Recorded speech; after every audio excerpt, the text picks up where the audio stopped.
Minneapolis at 4:12 in the morning looks like a city someone forgot to wake up. The Mississippi's cold breath keeps everything locked down, frost clinging to every surface like the whole place is holding its breath.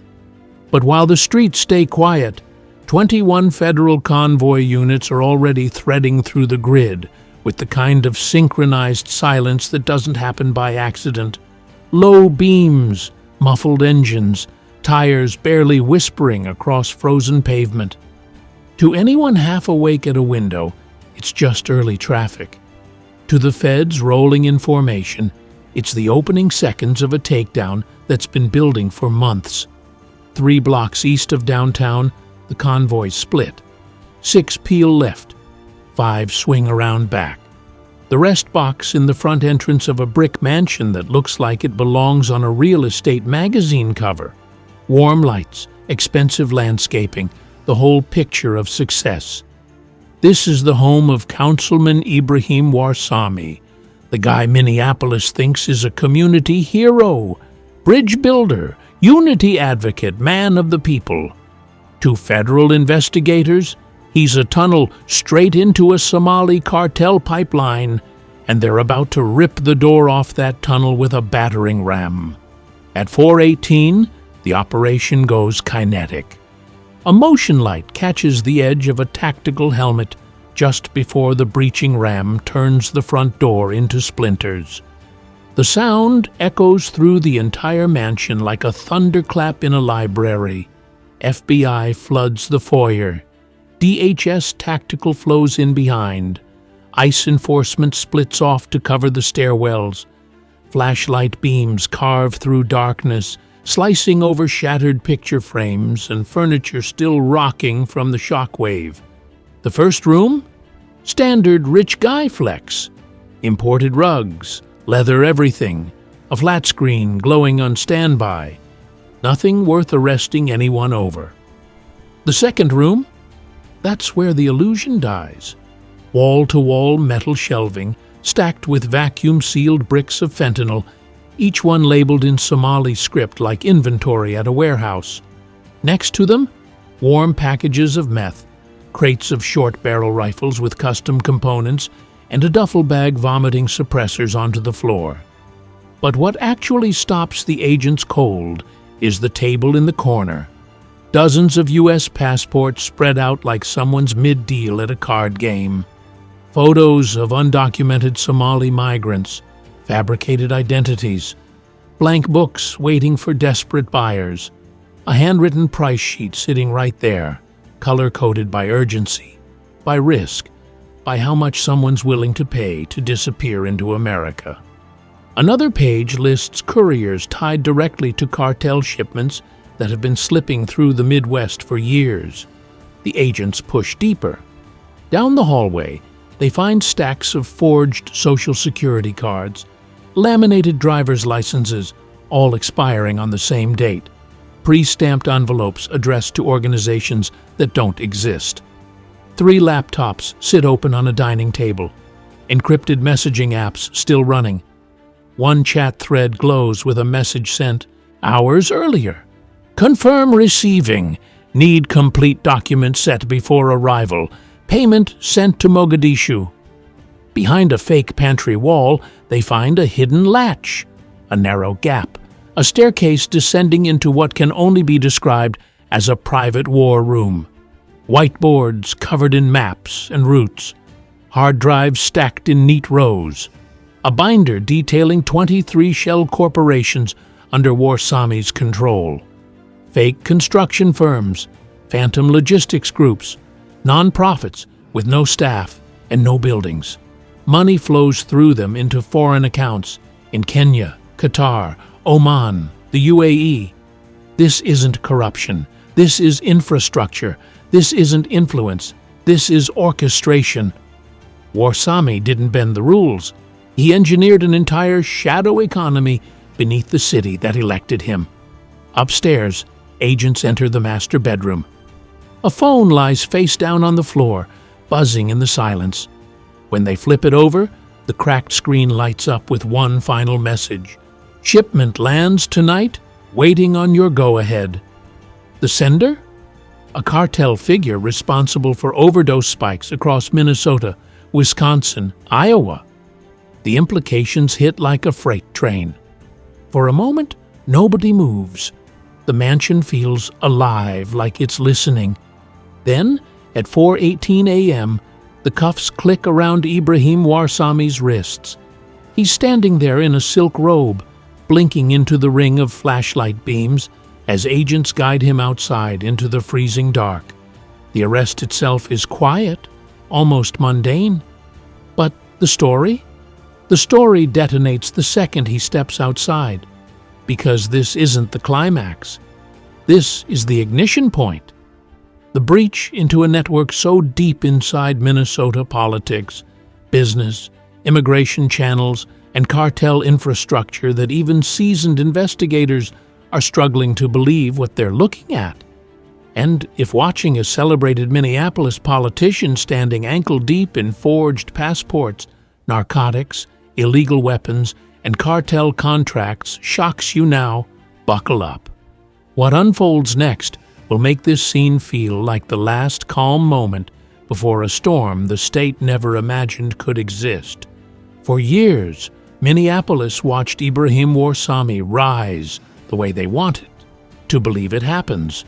Neighborhood meetings, advocacy panels, cultural outreach programs, quietly persuasive speeches delivered in that warm, steady tone people trust. He was the story the city needed.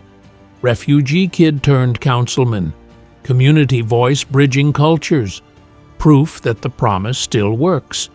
But the moment investigators started peeling back the layers, they discovered Warsami didn't climb the political ladder.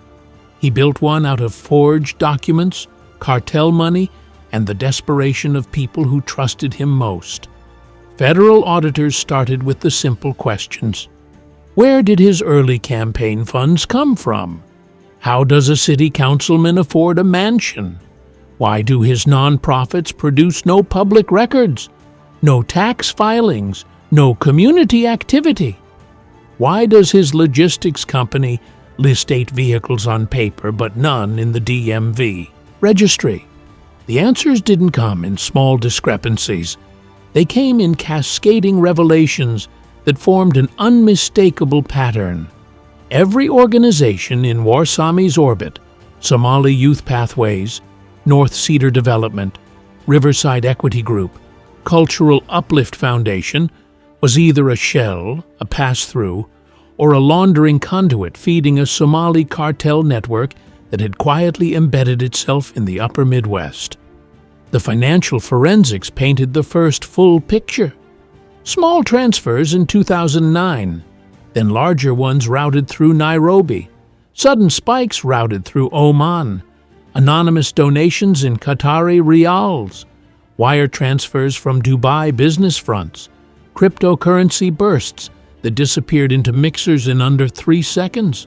The cartel didn't fund Warsami for access. He was already theirs. He'd built the pipeline they needed: identities, documents, real estate cover, transport nodes, and political protection. Agents digging deeper into his passport operation found something even more insidious. Warsami hadn't simply facilitated illegal entry. He'd monetized it at scale, selling full American identities for cash, complete with passports, social security numbers, driver's licenses, and fabricated employment histories. Migrants desperate for a future paid him everything they had. Some vanished into the shadow workforce. Others were redirected by the cartel into distribution routes, safe houses, or stash houses disguised as family apartments. A few were simply never heard from again. His role expanded far beyond document fraud. Warsami acted as a crucial middleman for cartel shipments entering Minnesota through multi-step routes: Mogadishu to Rotterdam, Rotterdam to Halifax, Halifax to Duluth, then flooded into the Midwest under the cover of Somali-owned freight companies that existed only on paper. From there, fentanyl and meth were dispersed through a network of gas stations, shipping depots, charity offices, and suburban garages, any place that didn't attract suspicion. He didn't merely protect their operations, he curated them, he optimized them, he built redundancy. Investigators mapped his phone records and discovered years of underground communications, not just with cartel figures, but with corrupt document processors, mid-level municipal employees, immigration clerks, and business owners who'd accepted payment in exchange for silence, signatures, or approvals. Warsami never threatened anyone. He didn't need to. His charm did the work. His influence did the rest. One thread after another connected him to overdose clusters across Minneapolis, St. Paul, Rochester, and Sioux Falls. Every time the city mourned another victim, Warsami stood at vigils, offering condolences with a hand over his heart. He comforted families. He spoke about love, loss, and unity. And when the cameras turned off, he returned to his encrypted chats, approving shipments and arranging drop points. The full extent of the betrayal came into view when analysts cracked a recovered hard drive from his hidden office. On it were organizational charts, not of his political team, but of the cartel structure operating inside Minnesota. Names, roles, payment logs, lists of compromised officials, maps of safe houses, distribution hubs, and cross-border transit paths, not sketched in haste, but drafted with precision, as if Warsami saw himself less as a politician and more as an architect. A final discovery shattered any remaining doubt. An email draft addressed to a cartel lieutenant in Puntland. The message was short, almost casual. After next election, expansions become easier. Need patience. It was the clarity investigators dreaded. Warsami hadn't been using the cartel to rise. The cartel had been using him to infiltrate the state.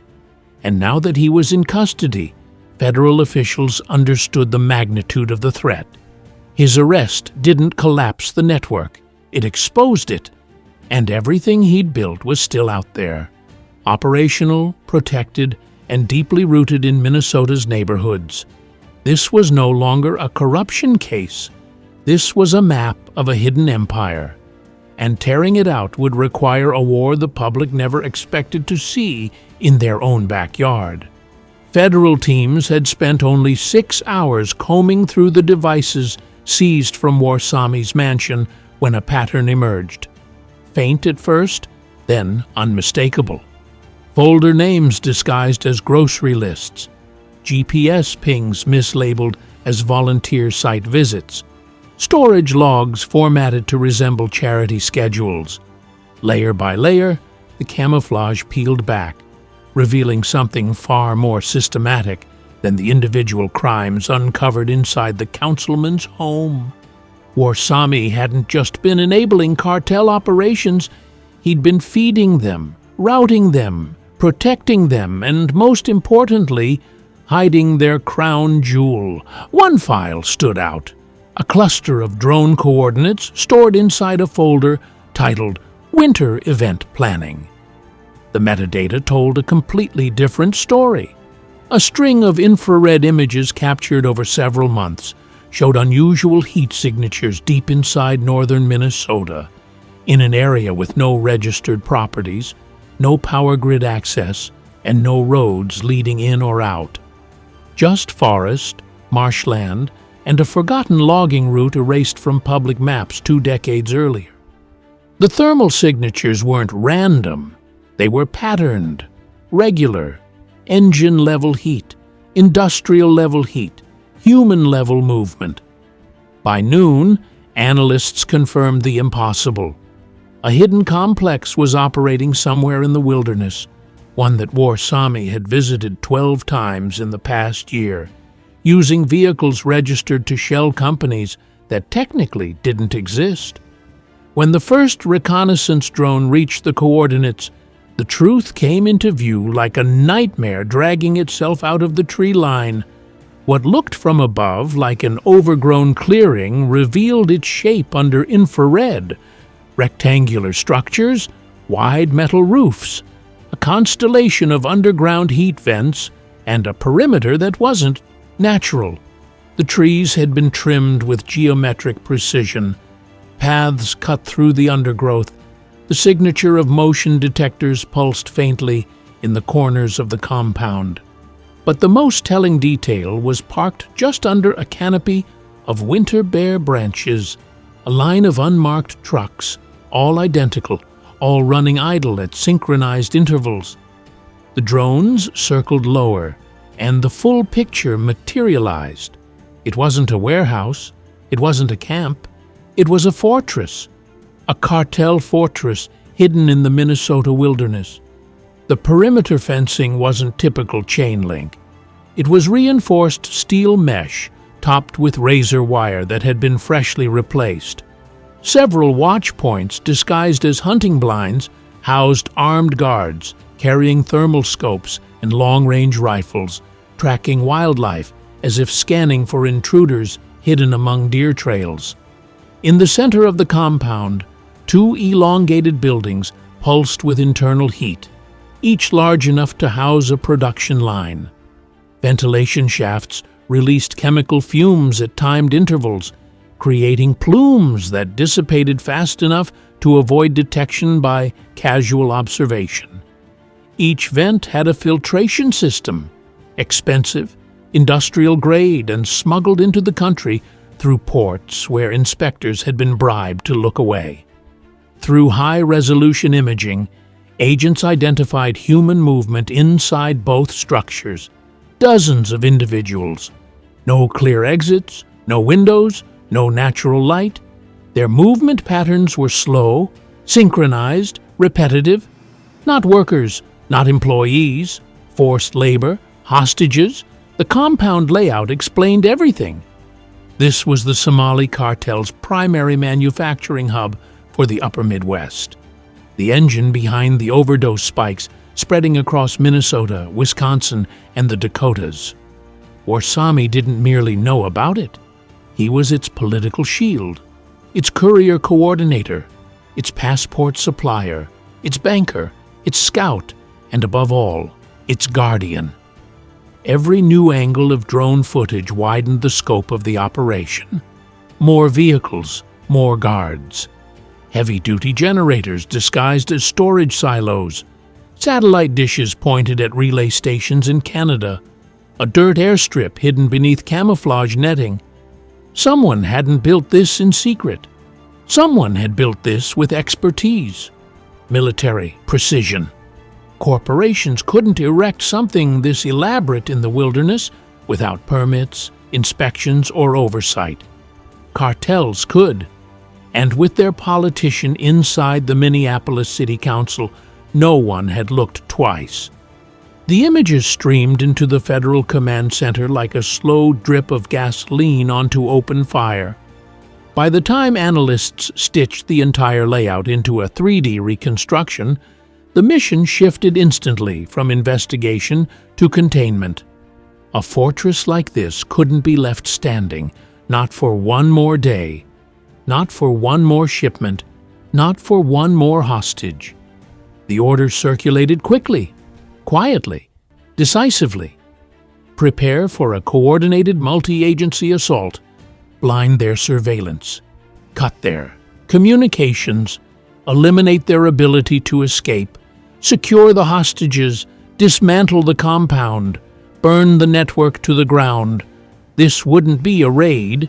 This would be an extraction, an eradication, and a message delivered in one night. And as the afternoon sun faded behind the snow-heavy Minnesota sky, federal tactical teams from across the region began converging toward staging zones, their faces grim, their silence heavy. No one said it aloud, but every operator understood the truth. They weren't just going after a cartel facility. They were going after a fully realized hidden state engineered on American soil. And taking it down would change the entire map of the Midwest before morning. They launched the operation under a sky so dark it felt pressed against the treetops, a suffocating sheet of winter blackness that swallowed sound and light alike.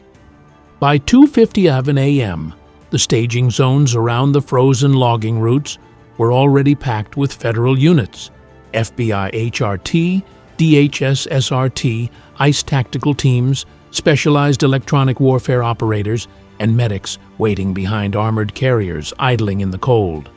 The silence was absolute. No chatter, no radio checks.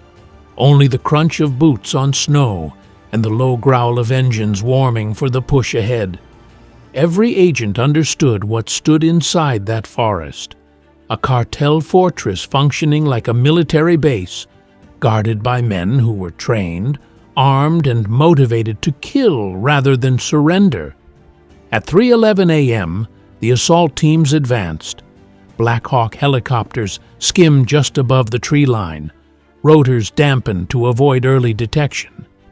On the ground, strike groups moved through thigh-high drifts of snow, guided only by night vision goggles and a single encrypted infrared beacon pulsing from the lead unit. The cold bit deep into their gear, turning breath into thick vapor clouds. Not one operator slowed. The mission window was narrow. Once the fortress detected incoming movement, the cartel would activate escape routes, detonate evidence caches, or worse, kill the hostages trapped inside the processing structures. Phase 1. Blind them. 30 yards from the outer perimeter, a specialized EW team knelt behind a cluster of pines and activated a high-frequency jammer. The device pulsed once, twice, then unleashed a powerful surge that rolled through the trees like a silent shockwave. The fortress lights flickered. Surveillance feeds cut to static.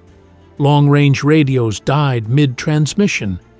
Inside the guard towers, cartel spotters pounded dead receivers against the rails, confusion spreading before they even understood the threat. Phase 2 began 9 seconds later. Simultaneous explosions ignited along the north and east fencing, tearing through the reinforced steel mesh with coordinated precision. The shock waves folded the razor wire inward, transforming the hardened perimeter into a jagged breach, wide enough for strike teams to pour through. Cartel guards scrambled to respond, raising rifles, firing blindly into the dark. Their muzzle flashes gave away their positions instantly. Federal marksmen replied with ruthless accuracy, dropping the first line of defense before the compound had time to reorganize. The real fight ignited at the breach. An armored truck burst from the central yard, headlights off, engine screaming. A mounted weapon tore through the air with a spray of fire, sweeping arcs of bullets across the entry lane. Snow exploded into plumes, bark shredded off trees. 2 agents dove behind a fallen log as the rounds chewed through the frozen soil inches from their helmets. But the truck never reached the gap. A DHS operator fired a shoulder-launched AT-4 round that streaked across the yard like a comet, slamming into the engine block and erupting in a fireball that flipped the vehicle onto its side and silenced its gun in a spray of sparks. Teams surged inside the compound. Cartel mercenaries, trapped between confusion and panic, retaliated in close quarters. Flashbangs detonated in stairwells, echoing through metal corridors. Operators moved room to room, clearing hallways lit only by weapon-mounted beams. Gunfire ricocheted off concrete floors. Commands roared through comms. Left clear, stack right, second hall secured. Every corner hid the possibility of an ambush. Every door a potential choke point. Inside the first processing structure, the horror revealed itself fully. The air smelled of chemicals and sweat. Machines vibrated with residual heat from hours of forced labor. Hostages huddled against the far wall, shielding their eyes from the sudden burst of tactical lights. Some raised trembling hands. Others were too weak to stand. A few cried when they saw federal patches on the incoming operators' chests, proof that this nightmare might finally be ending. Medics moved in fast, pulling victims out while strike teams cleared the upper platforms. One cartel enforcer opened fire from behind a steel mixer. He was dropped before he could reload. The second structure was worse, more heavily defended. Cartel fighters attempted a coordinated fallback to the southwest exit, dragging crates of packaged product and weapons toward the hidden escape tunnel Warsami had funded. But the tunnel entrance never opened. A breaching team had already sealed it with thermite charges, melting the locking mechanism and trapping everyone inside. Cornered, the mercenaries made their last stand in a narrow corridor leading to the processing chamber. It was brutal, chaotic, suffocating. Muzzle flashes strobing off metal walls, spent casings raining onto concrete, flashbangs detonating inches from rifles. But the outcome was inevitable. Federal operators overwhelmed the line in under 3 minutes, pushing forward with cold, methodical precision. At 3:39 a.m., the gunfire began to fade. By 3:41, it was over. The compound fell silent except for the crackle of small fires and the low groans of collapsing ventilation ducts. Hostages were escorted out into the snow, wrapped in thermal blankets, their faces drained but alive. Medics rushed them toward the extraction vehicles waiting beyond the tree line. Then came the sweep and the discoveries. Inside storage units, 470 kilograms of fentanyl, nearly a metric ton of meth, weapons crates filled with illegally imported rifles, ledgers linking distribution routes from Minneapolis to Milwaukee, Chicago, Sioux Falls, and hard drives filled with encrypted financial trails leading back to the very shell companies Warsami had created. The fortress hadn't just fallen. It had been gutted, exposed, dismantled. But even as the last gunfire echoes faded from the Minnesota woods, every agent on the ground understood what came next. This victory was only the opening act.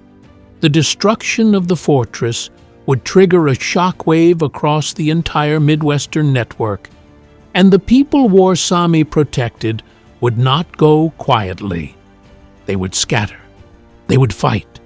They would activate every dark channel they'd built, and before the sun rose, Operation Northfall was already shifting from assault to pursuit. By the time the last fire in the ruined compound was extinguished, the winter sky above northern Minnesota was already beginning to pale, an icy, indifferent sunrise creeping over a battlefield that should never have existed on American soil. Federal teams, soaked in sweat despite the cold, stood among collapsed walls, overturned equipment, and the shattered remnants of a fully operational cartel state hidden inside U.S. borders. But there was no time to process the victory, no time to breathe. The fall of the fortress was not an ending. It was a detonation, and the shockwave hit before the helicopters even lifted off with the rescued hostages. The first ripple came from intercepted radio bursts, short, panicked transmissions in Somali and English, bouncing between burner towers across Minnesota's metropolitan ring. Analysts monitoring the feeds knew instantly what they were hearing. The network was reacting. Couriers were fleeing stash houses. Accountants were torching ledgers. Drivers were abandoning trucks near rural highways. Middlemen were trying to slip across state lines under the cover of early morning commuters. Warsami's empire had spent years embedding itself into the cracks of Minnesota's infrastructure. Now, as federal pressure slammed down, those cracks became escape routes. By 6:22 a.m., Operation Northfall expanded statewide. The first coordinated raids struck the Twin Cities' outer suburbs. In Brooklyn Park, a warehouse disguised as a halal food distributor was breached. revealing pallets of product prepared for shipment across the Midwest. 2 operators hiding behind crates attempted to fight their way out, but were pinned down within seconds. In Burnsville, ICE teams intercepted a van loaded with forged passports and identity kits, the same templates found on Warsami's bedroom floor. The driver surrendered immediately, still wearing the volunteer badge of a cultural nonprofit Warsami had funded. But not every encounter went quietly. In St. Cloud, a convoy of cartel-linked vehicles attempted to break through a police perimeter, ramming a squad car and tearing across a frozen field in a desperate attempt to reach the interstate. Minnesota State Patrol deployed spike strips, shredding the tires and forcing the convoy into a spin that ended in a cloud of snow and flashing lights. 3 suspects were pulled from the wreckage, one carrying a satchel stuffed with offshore banking tokens and encrypted keys tied to the compound's financial system. Meanwhile, analysts following Warsami's money trail launched a deeper sweep of his shell companies. The first 30 hours uncovered a web of connections more extensive than anyone expected. Notarized approvals pushed through by compromised municipal clerks, fast-tracked property permits signed by officials who claimed not to remember processing them, and consulting payments routed to community leaders who had publicly endorsed Warsami's campaigns. Each discovery made one thing painfully clear. This wasn't a small breach. It was structural infiltration, years in the making. The arrests continued through the afternoon. In Rochester, a stash apartment was found behind a fake drywall partition. In Mankato, a storage unit held crates of imported weapons still wrapped in maritime foam. In Eau Claire, across the Wisconsin border, agents seized a transport truck that had been rerouted in panic after the fortress fell. Every hour added another name to the takedown board. Every arrest revealed a new node, and every node pointed back to the same architect. By sunset, more than 90 operatives tied to Warsami's network had been detained. But even as the operation grew, so did the public shock. News helicopters hovered above Minneapolis like vultures circling a political carcass. Crowds gathered outside City Hall, holding signs demanding explanations, resignations, answers. Some shouted in anger, others stood in stunned silence, unable to reconcile the image they'd trusted for years with the reality unfolding on every screen. The betrayal cut deeper than corruption. It was personal. In the Somali community, elders wept as they spoke to reporters, not in defense of Warsami, but in heartbreak at how deeply he'd exploited the people who had believed in him. Parents who once brought their children to his events now struggled to explain how a man who preached unity had used their trust to build a gateway for poison. Inside government offices, the fallout grew even heavier. Internal affairs units launched emergency probes. 3 city departments admitted irregularities in approvals connected to Warsami's entities. A handful of officials suddenly took leave without explanation. Congressional representatives demanded federal briefings. State legislators held emergency meetings as if trying to seal a wound before it could bleed further. Yet, amid the political firestorm, the rescued hostages became the one point of clarity. Their testimonies, quiet, trembling, vivid, exposed the reality of the fortress in a way no forensic report could. They described months of captivity, forced labor under threat, the stench of chemical fumes, the sound of armed guards pacing outside their doors. Some spoke of trying to memorize the footsteps of the mercenaries, hoping to identify patterns that might keep them alive one more day. Their survival turned the operation from a scandal into a moral reckoning. And still, the deeper truth lingered under every headline. Warsami had not been a rogue politician. He'd been the linchpin of a hidden system. Its collapse would take months. Its roots went farther than anyone yet realized, and the damage it had already inflicted would haunt Minnesota for years. But the fall of the fortress and the capture of nearly 100 operatives sent a message stronger than any press conference or political statement. A cartel could infiltrate. It could disguise itself in culture, charity, and public service. It could camouflage behind faith and community. But when exposed, when dragged into the open, it could be broken, not easily, not cleanly, but decisively. As the final arrests were processed and the last flashes of helicopter lights faded into the winter night, one truth settled over Minnesota like fresh snow. This was more than a criminal takedown. It was a reminder, a warning, a reckoning. Corruption doesn't always hide in shadows. Sometimes it stands at a podium, smiles for cameras, and asks for your vote. And when that mask finally cracks, the entire state learns how fragile trust can be and how strong it becomes when people demand the truth. If this kind of deep-dive tactical breakdown is what you're here for, hit that like button and let us know where you're watching from in the comments. Subscribe and turn on notifications because we're not done uncovering the operations the mainstream won't touch.